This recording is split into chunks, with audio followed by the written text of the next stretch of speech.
Thank you for standing by. My name is Kate, and I will be your conference operator today.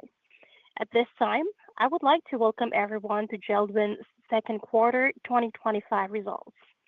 All lines have been placed on mute to prevent any background noise. After the speaker's remarks, there will be a question and answer session. If you would like to ask a question during this time, simply press star followed by the number one on your telephone keypad. If you would like to withdraw your question, press star one again. Thank you. I would now like to turn the call over to James, VP of Investor Relations. Please go ahead. Thank you and good morning. We issued our second quarter 2025 earnings release last night and posted a slide presentation to the Investor Relations portion of our website, which can be found at investors.jeldwen.com. We will be referencing this presentation during our call. Today, I'm joined by Bill Christensen, Chief Executive Officer, and Samantha Stoddard, Chief Financial Officer. Before I turn it over to Bill, I would like to remind everyone that during this call, we will make certain statements that constitute forward-looking statements within the meaning of the Private Securities Litigation Reform Act of 1995. These statements are subject to a variety of risks and uncertainties, including those set forth in our earnings release and provided in our Forms 10-K and 10-Q filed with the SEC. Jeld Wen does not undertake any duty to update forward-looking statements, including the guidance we are providing with respect to certain expectations for future results. Additionally, during today's call, we will discuss non-GAAP measures which we believe can be useful in evaluating our performance. The presentation of this additional information should not be considered in isolation or as a substitute for results prepared in accordance with GAAP. A reconciliation of these non-GAAP measures to their most directly comparable financial measures calculated under GAAP can be found in our earnings release and in the appendix to our earnings presentation. With that, I would like to now turn the call over to Bill. Thank you, James, and good morning, everyone. Before we begin, I want to start by thanking our entire team for their continued commitment and focus. We know the environment remains difficult. However, the dedication across the organization continues to impress me. I'm especially proud to report that our safety performance continues to improve in both regions, and that is something every employee played a key role in driving. The second quarter was about disciplined execution and staying focused on what we can control. We delivered results at the high end of our internal expectations. That reflects cost discipline and the ability of our teams to effectively adapt to a complex and shifting landscape. While volumes remained soft, they came in largely as expected, and we acted with urgency to better balance our cost base. Operationally, we made important progress on several fronts. We continue to see tangible benefits from our transformation and cost actions, particularly in fixed cost reductions. At the same time, we continue to make foundational progress across our North America operating network. We have replaced a number of key roles combined with clear actions, problem solving, and accountability at the site level. Our key priority remains improving service levels across our network. We are also reinstating full-year guidance. This is not because the environment has become more predictable, but due to the fact that we are now far enough into the year to have a higher degree of visibility. Our guidance reflects expectations based on what we know today, including the continued transformation progress, the August 1st tariff reality, and our sustained cost focus. While we do not know when the macro environment will get better, we do know that it will. Housing remains a fundamental need, and homeowners continue to invest in improving the spaces where they live. We continue taking the right actions to position the company for long-term success and creating significant opportunity when the market recovers. Turning now to slide 4 and our second quarter highlights. Demand remained soft in the quarter. However, we began to bank the benefits of actions we have taken. Volume pressures persisted across all of our product categories and end markets, and we are also beginning to see selective price pressures. However, Adjusted EBITDA was in line with the high end of our internal expectations as we took required cost actions in the continuing soft demand environment. During the quarter, we took further footprint actions to improve our operations. We transitioned our facility in Coppell, Texas, into a raw materials warehouse, which reduced overall costs and enables us to streamline our internal supply chain. We completed the closure and prep for repurposing of our Windows facility in Grinnell, Iowa, including equipment transfers, building clean-out, and inventory sell-down. In addition, we announced the planned closure of our facility in Chiloquin, Oregon. We still remain cautious for the remainder of the year as interest rates remain elevated and affordability challenges continue, but are reinstating full-year guidance, which I will discuss later in the call. However, as Samantha will detail shortly, even with recent short-term actions, we have faced ongoing productivity headwinds from significantly lower demand levels. While we continue to take action to align our operations with current order rates, while actively pursuing additional opportunities to strengthen our partnerships with key customers in support of focused growth initiatives. With that, I will hand it over to Samantha to review our financial results in greater detail. Thank you, Bill. Turning to slide 6, market conditions continue to be challenging, but our results were in line with the high end of our internal expectations. Revenue for the second quarter was $824 million, representing a 16% decline year over year. Of this decline, approximately 13% was due to lower core revenues, reflecting anticipated volume reductions across both our North America and Europe segments, with the remainder from the court-ordered divestiture of our Towanda operations, which also negatively impacted our year-over-year comparisons. Adjusted EBITDA for the quarter came in at $39 million, a decrease of $46 million compared to the prior year. This was mainly driven by significantly lower volumes and slightly unfavorable mix, resulting in an adjusted EBITDA margin of 4.7%. Turning to cash flow, we generated negligible free cash flow in the quarter. This compares to $12 million of free cash flow in the second quarter of 2024. The year-over-year decline was primarily driven by lower EBITDA. Working capital generated approximately $16 million of cash this quarter, compared to a contribution of $4 million in the second quarter of 2024. Given the pressure from lower EBITDA and continued investment in our transformation initiatives, our net debt leverage ratio increased to 5.7 times. This level of leverage far exceeds our targeted range, and reducing leverage remains one of my highest priorities. To accomplish this, we remain intensely focused on driving EBITDA improvement, exercising disciplined capital allocation, and carefully managing working capital. In addition, we continue to look at other strategic options to address our high leverage ratio. Note that we have not increased our debt levels. The increasing net leverage is driven by the lower sales volumes and corresponding lower EBITDA. As shown on slide 7, the second quarter revenue decline was primarily driven by a 14% decrease in volume and mix, about a fifth of which was due to the carryover of the loss of business from a Midwest retailer, with the remainder due to ongoing market declines. Though there was a slight decline in product mix year over year, the current revenue pressure is predominantly related to continued weakness in volume. Additionally, revenue was negatively impacted by the court-ordered divestiture of our Towanda operations, while foreign currency translation associated with the stronger euro improved revenue slightly.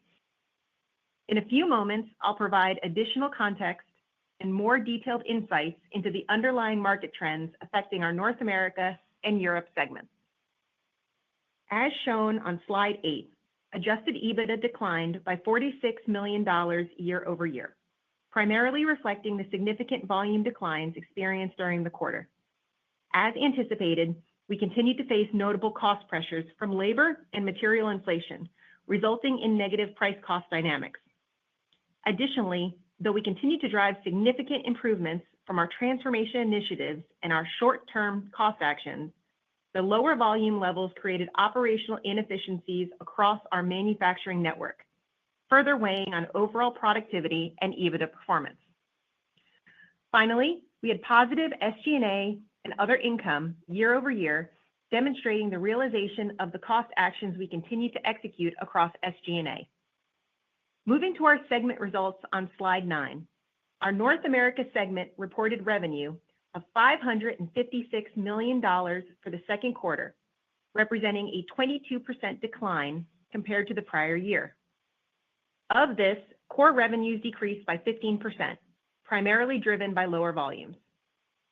Adjusted EBITDA for North America declined to $35 million compared to $76 million in the same quarter last year. This decrease reflects the negative impacts of lower volumes and slightly unfavorable price-cost dynamics. Productivity declined slightly year over year, driven by reduced manufacturing throughput. The decline was partially offset by positive productivity as a result of our transformation and cost mitigation actions. In Europe, revenue for the second quarter was $268 million, down only 2.7% year over year. Volumes continue to be weak in the region, but the weak dollar and selective price increases mostly offset the sales impact from volume declines.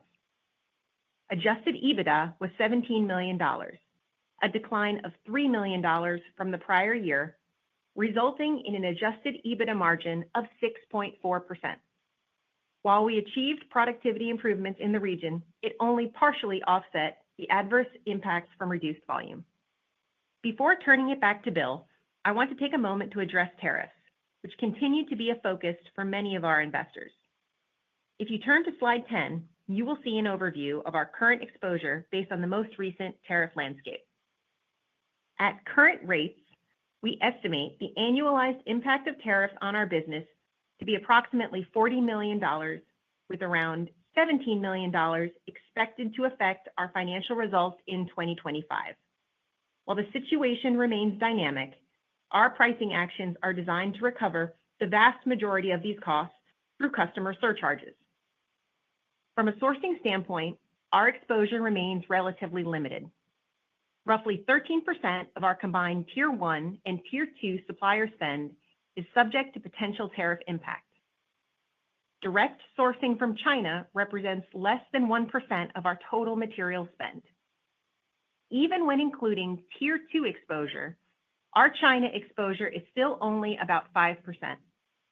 We believe this modest exposure positions us well relative to others in the industry. Overall, while the tariff environment remains uncertain, we are focused on staying agile, managing through near-term impacts, and executing pricing strategies that allow us to mitigate cost pressures without losing sight of customer affordability concerns. With that, I'll turn it back over to Bill, who will now provide further details on our updated market outlook. Thanks, Samantha. Turning to slide 12, I will walk through our updated full-year guidance. While the broader macro environment remains soft, we now have greater visibility regarding our expected performance for the remainder of the year. With 2 quarters behind us, most of the third quarter largely in view, and detailed execution plans in place for the months ahead, we are reinstating our full-year guidance. We expect full-year revenue to be between $3.2 billion to $3.4 billion, with core revenue expected to decline between 4% and 9%. Additionally, we are guiding our EBITDA expectations to reflect 2 factors. First, a negative price-cost relationship, and second, continued productivity pressure from lower volumes. On pricing, we are seeing increased competition at the edges and growing customer hesitation to raise prices in a market where affordability remains a concern. On the cost side, input inflation continues, particularly in materials, freight, and labor. While we continue to pass through most of the tariff impact, these additional cost pressures are weighing more heavily on our outlook. At the same time, lower volumes create operational inefficiencies that are impacting core productivity. These 2 effects, price cost, and productivity are contributing about equally to our EBITDA guidance. As a result, we expect our full-year adjusted EBITDA to be between $170 million to $200 million. Unlike in a typical year, where the third quarter is meaningfully stronger than the fourth, we now expect EBITDA to be similar in both quarters. This is largely due to the timing and impact of the actions we are taking, including transformation initiatives and targeted commercial efforts to regain share. We continue to expect $100 million of in-year transformation benefits. About half of that is carryover from last year's actions, while the remainder reflects new initiatives underway in 2025. Most of this year's activity is already in flight and progressing as planned, and we expect these benefits to continue to flow through in the second half. We expect to use approximately $10 million in operating cash flow for the full year. This is primarily due to our EBITDA expectations combined with continued improvements in working capital management. While we continue to spend at the $150 million CapEx rate to deliver transformation benefits, should the market remain soft, we would expect 2026 CapEx to be significantly lower than our recent run rate. In total, our free cash flow is now projected to be a use of approximately $150 million. We continue to maintain ample financial flexibility. We ended the quarter with more than $130 million in cash and an undrawn $500 million revolver. We do not expect to utilize the revolver this year. We do recognize the importance of addressing our leverage and are evaluating a range of options to improve our capital structure and reduce midterm refinancing risk. These options also include evaluating non-core assets. While no decisions have been made, we are assessing various options, including smaller business areas such as our North American distribution business and larger portfolio questions, including evaluating whether we are the right long-term owner of our European operations. The key message is that we are assessing and have multiple paths available to potentially strengthen our capital structure. Our intention is to provide clarity to the capital market before the end of this year with a clear and actionable plan to reduce our leverage, address our upcoming maturities, and strengthen the business for long-term success, particularly as we prepare for improved volumes when the market recovers. Turning to slide 13, this chart provides an updated bridge from our 2024 EBITDA results of $275 million to our current guidance midpoint of $185 million. Since our fourth quarter 2024 call in February of this year, a notable change relates to the court-ordered Towanda divestiture. In 2024, customers built more inventory ahead of the transaction than we initially anticipated, which temporarily reduced post-close 2025 door fiber skin shipments from our other facilities. As a result, we now expect the EBITDA impact of the court-ordered divestiture to be at the high end of our original guidance range of $25 million to $50 million. That said, we are beginning to see order rate improvements as third-party inventory levels decline. We continue to see slightly lower volumes and mix, reflecting continued softness in demand. In addition, operational challenges have contributed to a modest increase in share loss. That said, we remain on track to restore a majority of our on-time in-full performance by the end of the third quarter. As mentioned earlier, price-cost dynamics and base productivity have become more of a headwind than originally anticipated. Competitive pricing pressure and the inefficiencies caused by lower volumes are the main contributors. Importantly, we continue to expect approximately $150 million in benefits from our transformation and cost actions. These savings include both carryover benefits from 2024 and the in-year actions already in motion. Variable compensation is also expected to be a slightly smaller headwind than previously forecast, reflecting lower headcount as part of our mitigation efforts. And finally, foreign exchange and other, which we had originally expected to be a $10 million headwind, is now projected to be a slight tailwind due to the weakening of the US dollar against the euro, as well as some other one-time benefits. Altogether, these updates bring us to our reinstated full-year adjusted EBITDA midpoint of $185 million. Turning to slide 14, I want to close by reiterating the strategic priorities we continue to execute against and the actions we are taking to strengthen the business in both the near term and the long term. We are actively taking the steps necessary to de-risk the business, adapt to current conditions, and position Jeld Wen for future success.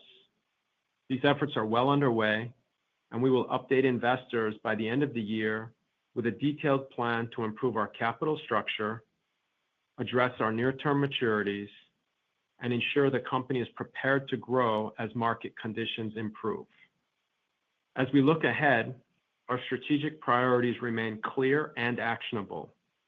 They are grounded in the work already underway across our operations and focused on the areas where we can create the most value.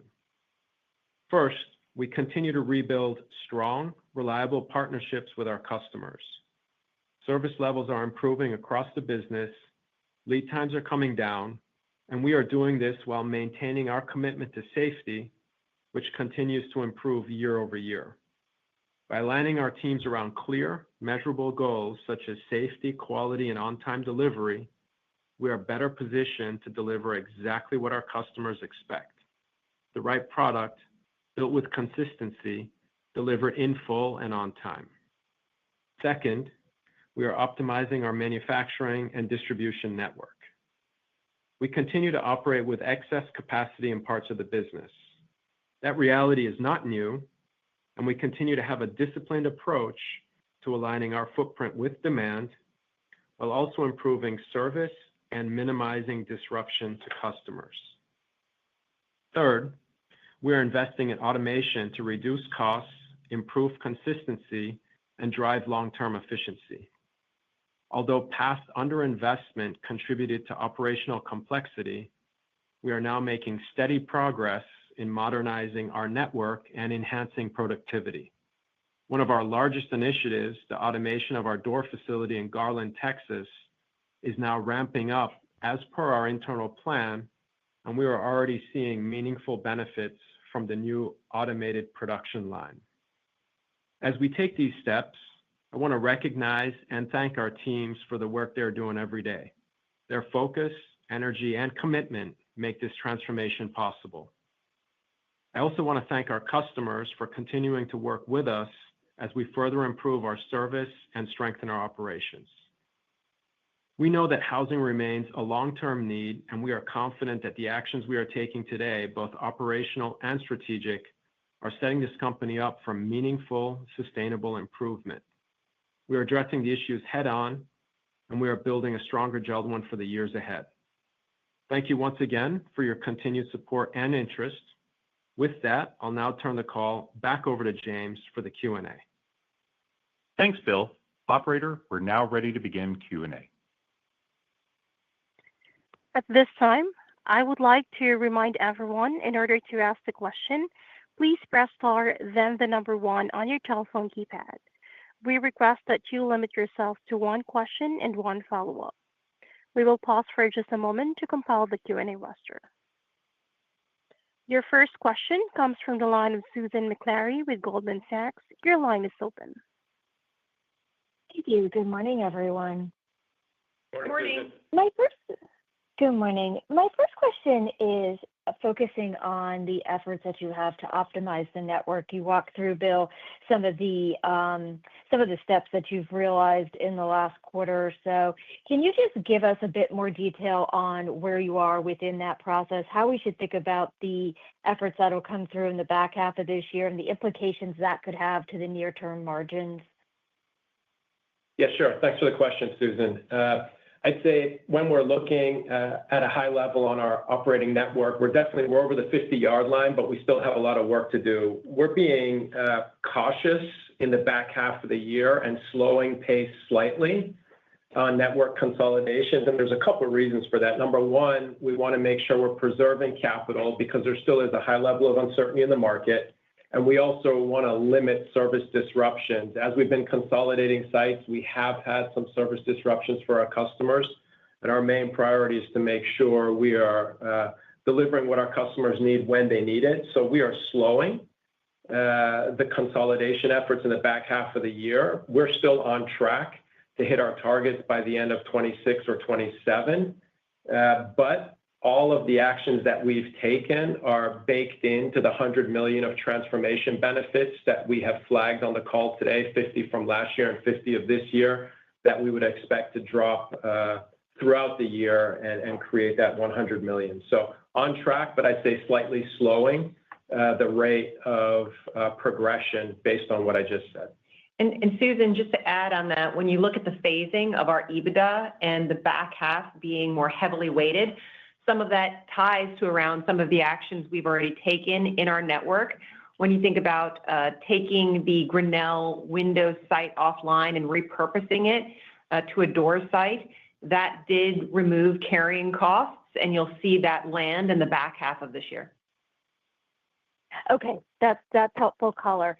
And then maybe turning to some of the factors around the operating environment. One of the things you mentioned is that it does seem to be getting a bit tougher to realize pricing. Can you just give us more context on what you're seeing there and how you're thinking about the ability to offset that inflationary pressure that you talked to as we think about the next couple of quarters? Yeah, sure. So I think our outlook, we've always said we want to be price cost neutral. Right now, we're guiding to a slight negative on price cost with inflation above price. There has been selective gives that we've had to make on price to hold volumes in certain markets. Tariff surcharges are in, and that's progressing, I'd say, more or less according to plan. But we have seen around the edges some aggressive pricing in select regions by competitors. So it's more of a targeted approach that I think people are taking based on still a buyer's market.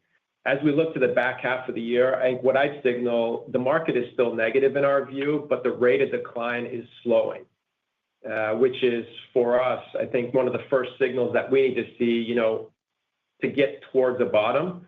So our expectation is price cost negative for the back half of the year.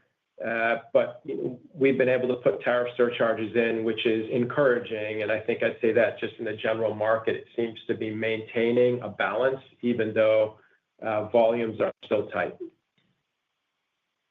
Okay, great. Thank you both for the color and good luck with the quarter. Thank you. Susan.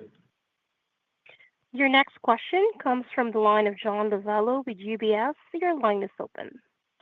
Good morning, guys. Thanks for taking my questions as well. The first one is good morning. The first one is just on some of the potential actions to address the leverage that you talked about, the financial leverage, and was the North American distribution, and one was Europe. Curious, the sense of urgency here. How far along are you in the process of exploring potential options for both of these? And if your view is that the market does improve as we move into next year, is there a rush to do this? And just kind of where you guys stand on these two potential options? Yeah, thanks for the question, John. Let me just try and recap what Samantha and I stated in the prepared remarks. So obviously, with a leverage ratio at 5.7 times coming out of Q2, it's definitely above our target range. So that is a priority for us to address it. Our lending base, again, does not have restrictive covenants. So there's no issues from a lender standpoint that would create short-term challenges. and we have ample liquidity for the foreseeable future. This includes a significant line of credit, $500 million, which we have not drawn, nor do we plan to draw it in the back half of this year.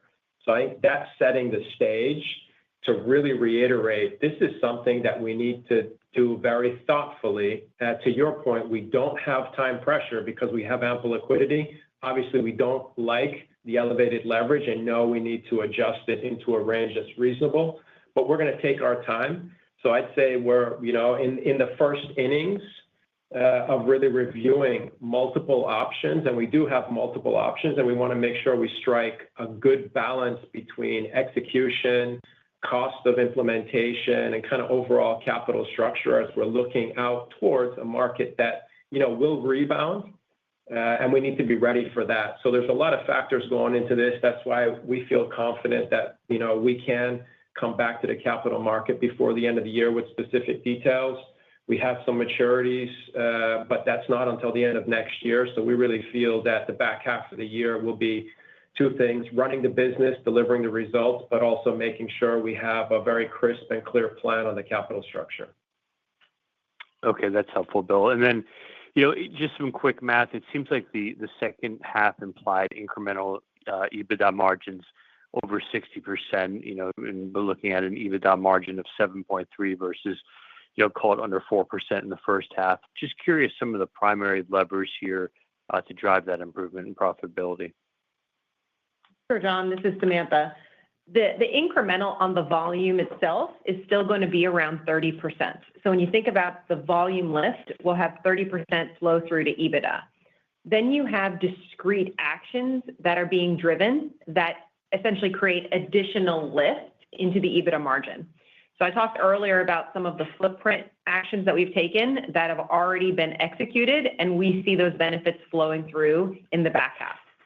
The second are more short-term cost actions through different reductions in force, again, that have already been executed, and we are seeing that play out in the back half. So when you think about the $100 million of transformation, that's approximately $50 million of that is going to be in the back half. And then you also have the 50 of short-term actions, of which are back half loaded. So you're driving, I would say, a much more significant of action-specific initiatives in the back half. You also have to look that Q1 of this year was unusually low. I'd also say Q4 of 2024 was unusually low. And so kind of coming out of that back to more normalized EBITDA actions is what you're seeing in the back half of the year. Understood. Thank you, guys. Thanks, John. Thanks, John. Your next question comes from the line of Phil Ng with Jefferies. Your line is open. Hi, this is Fiona for Phil today. Congrats on the solid quarter. Thanks. Thank you. We saw the volumes on North America were much better than expected. Can you talk more on what you saw in the quarter for the both geographic locations, and maybe also some color on how much of headwind was driven by volume versus mix? Thank you. Yeah, so I'd say in the two regions, let me start with Europe. It was as expected. We're looking at a full year low single-digit decline, and that's coming off of a low double-digit decline last year. So again, decline still a reality in Europe, but the rate of decline slowing significantly. Just to remind you, about 60% of our business is residential, and we're calling that down mid-single digits, and commercial, which is down slightly. That's about 40% of our business. Those are projects. So we have good visibility on a project pipeline and very mixed performance across the geographic areas. I'd say Northern Europe maybe a little weaker, and Central and Western Europe stronger. So that's Europe. North America, mid-single digit volume decline is the expectations that we're sharing today. I think there's two things you need to be thinking through. As you're looking at our rate of decline in 2Q, I think a good rule of thumb is 50% we believe is market and 50% is share. In the 50% of share loss, there's two big buckets in there, Fiona. One would be the Midwest retailer that we will be lapping coming into Q4. That was on the Windows side. And then, of course, we have the court-ordered Towanda divestiture, which was closed in January of this year. So we're going to have a full year base effect in 2025. And we're calling new construction and retail. Both are about 45% of our business in North America, down low to mid-single digits. And then the light commercial and Canadian market, which are very project heavy and project driven, they're down 10% plus. So I'd say mid double digits, and that's only about 10% of our business, but obviously it has an overweight effect based on the magnitude. So I'd say no surprises. What we like to see is the rate of decline is decreasing. And there's a couple things that I think the market needs to settle in on. One is affordability, and second is interest rates to get things kind of stabilized and back to a growth scenario. So that's our view for the back half of the year. Fiona, just to touch very quickly on the volume mix, that was a big story in 2024 with mix being, I would say, a significant decline. We are not seeing that impact of mix in 2025. So in the quarter, you're looking at more than 95% of it being volume with a very small portion being mix. We believe we're at the lower end of the mix trough, and it's much more of a volume story this quarter. Got it. Thank you so much for all the info, and good luck with everything. Thank you. Your next question comes from the line of Keith Hughes with Truist. Your line is open. Thank you. What is the first debt maturity next year that you discussed earlier in the call? I don't think it's a senior note, is it? Yeah, so we can talk about it. There's no debt maturity next year. It becomes current in December of 2027. Excuse me, 2026. That's the $400 million senior note you're referring to, correct? Correct. Okay. That's the 2027 notes, $400 million. Okay. So I guess you talked about some potential strategic actions. I want to focus on things in Europe. After you sold Australia, there was talk of maybe something potentially with Europe. Then it kind of went off the table. Now it's back on the table for potential change. I guess the question is it the balance sheet that's driving this, or is there something more strategic in Europe that may have changed over the last couple of years that could lead to something different than the structure we see today? Yeah, thanks for the question, Keith. So we've said all along, one of the things that we need to be doing is really asking the question, are we the best owner of a European asset, similar to what we did with Australasia? And there's a couple reflections as we're thinking through that. Number one, we're making progress in the region, and we have a great local leadership team, which is really digging into the operational improvements that were necessary, but we're starting to see traction. And number two, it's been a pretty challenging market for the last couple of years, but as interest rates have come down and hopefully there'll be a resolution to the war in the Ukraine at some point, I do think that there's more blue skies ahead than currently visible. And clearly, it would be one of the ways that we could significantly reduce debt using proceeds like we did with Australasia. And finally, we need to understand as the market recovers and growth capital will need to be injected into the region, what are the costs and benefits of that? And making sure that we're going to be able to fully fund that growth. And if not, then we need to consider different alternatives that may be better for the European platform and their long-term growth view. So there's no decisions. It's early innings of us really evaluating all options. And we've always said we need to fix things before we can assess it. And we're making pretty good progress on the fix piece. So we do think we're getting into the pocket of where we need to be asking questions like, are we best long-term owner? Okay.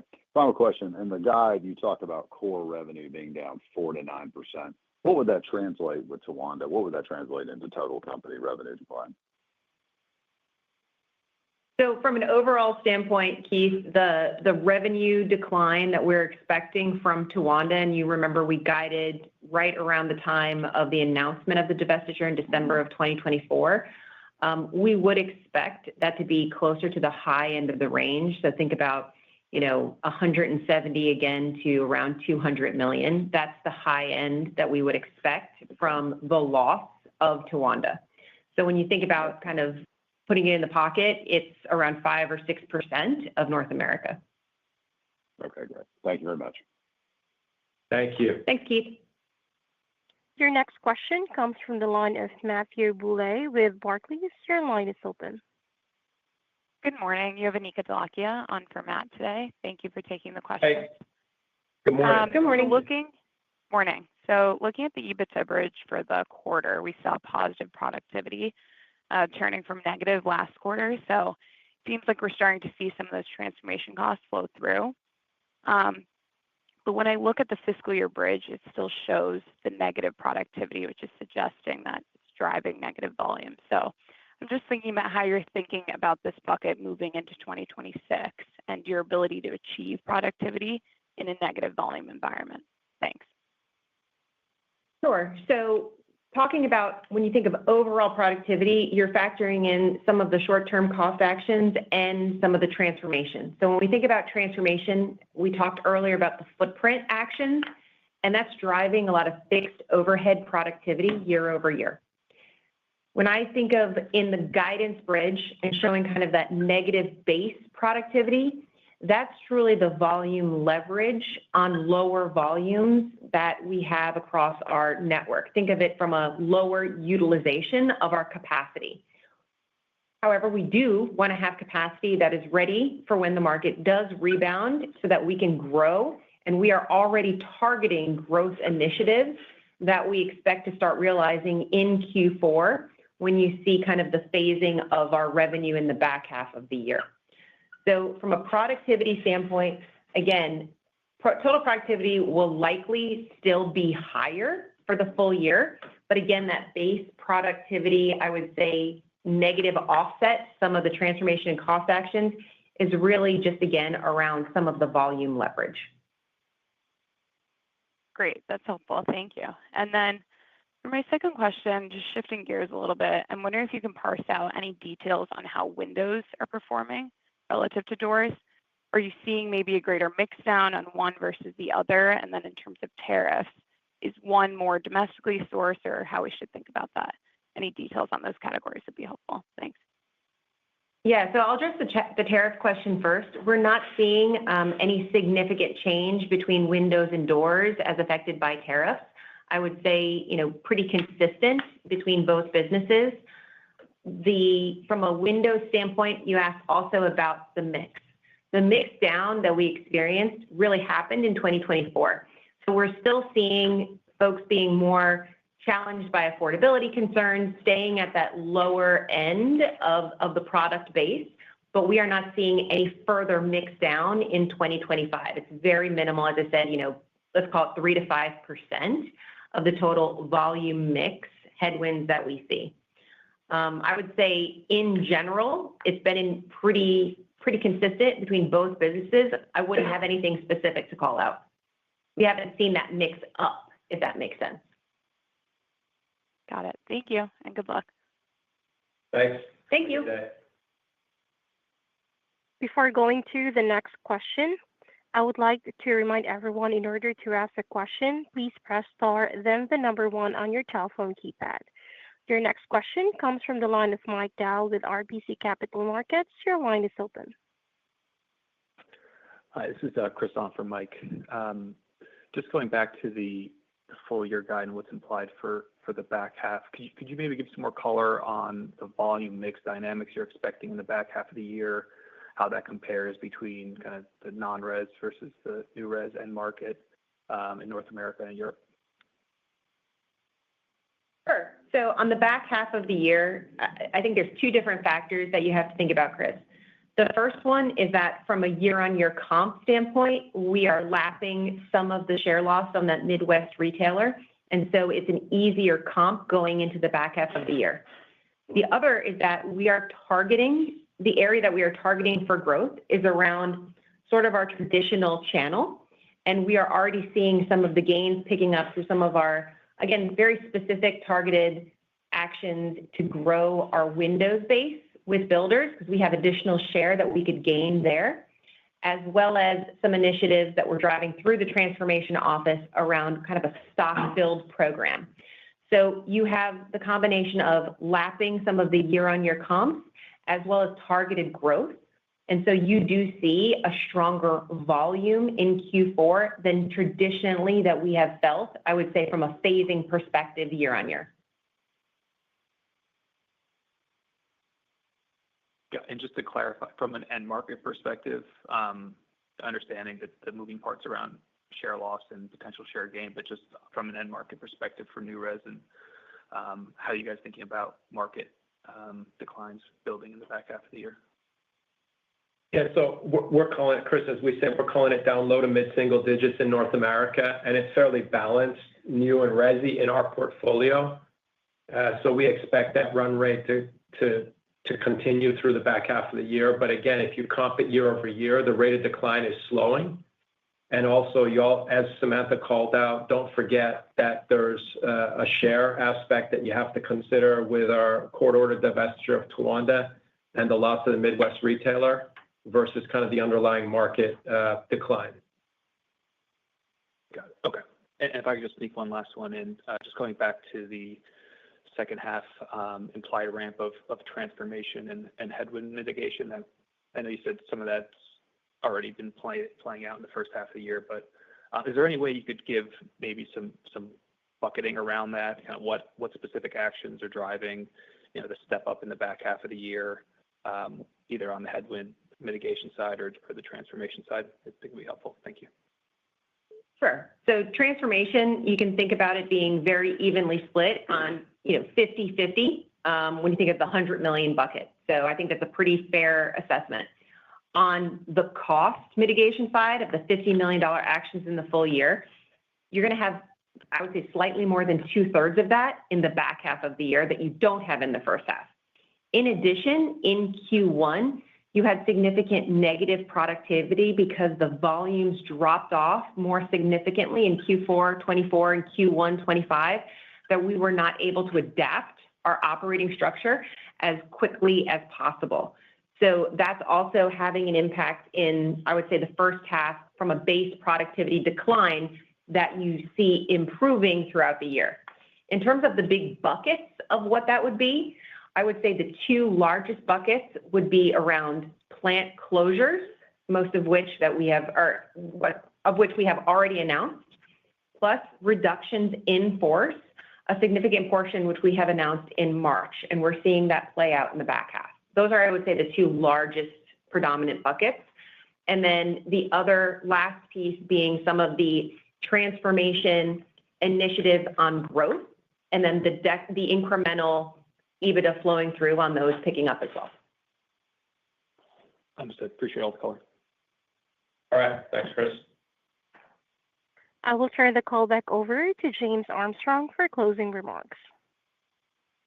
Thank you for joining our call today. If you have any follow-ups, please reach out, and I would be happy to help with any questions. This ends our call today, and please have a great day. Ladies and gentlemen, that concludes today's call. Thank you all for joining. You may now disconnect.